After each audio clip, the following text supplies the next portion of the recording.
Hey everyone, it's time for another lap guide.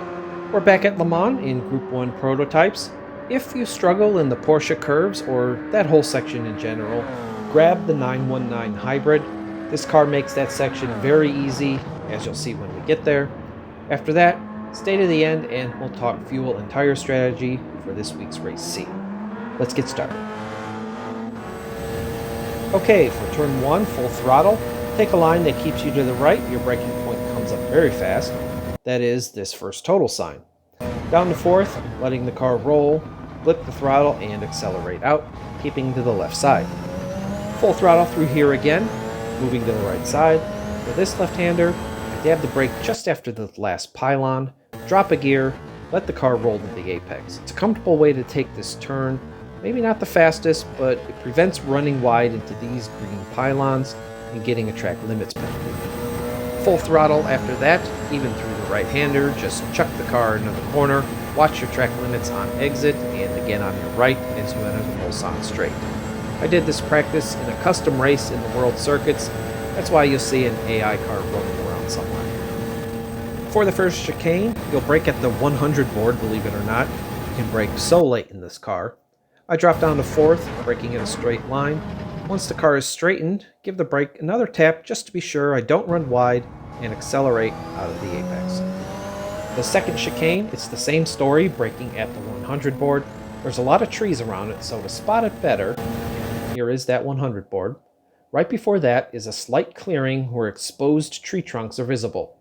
Looking for that can help you spot your brake marker as you're carrying a lot of speed at this point.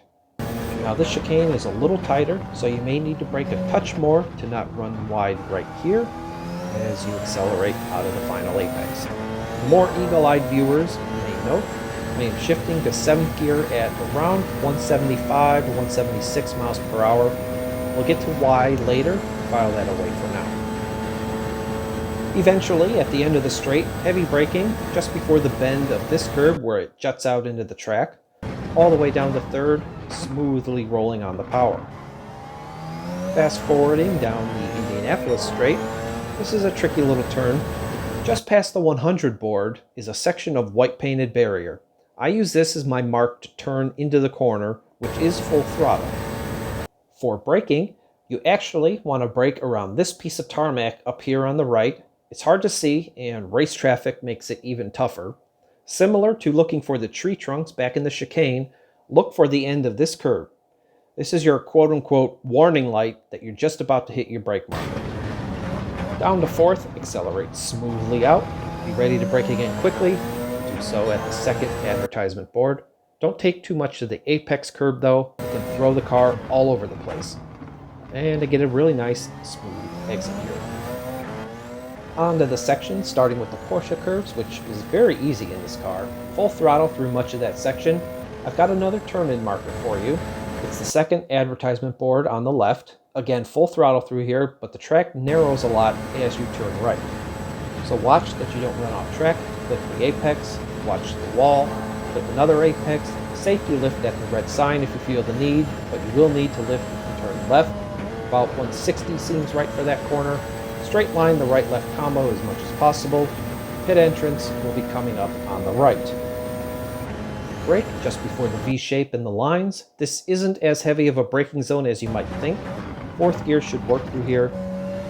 As you straighten the car and as the end of the grandstand hits the edge of the screen, dab the brake, drop a gear, roll through the turns, on power at the second apex and down to the line where I post a 322.9. Hope you're still with me, so let's talk some fuel and tire strategy. I did that race in fuel map 1, stopping after lap 1 for fuel but no tires. The medium tires will last just fine at 4 times usage. I stopped after lap 1 to minimize my time in the pits, finishing in 17 minutes 31 seconds. If I back up to the end of that lap though, you can see I was almost out of fuel. Yes, I did finish, but that is arguably cutting it way too close. However, you can no-stop this race in this car at 7 times fuel use.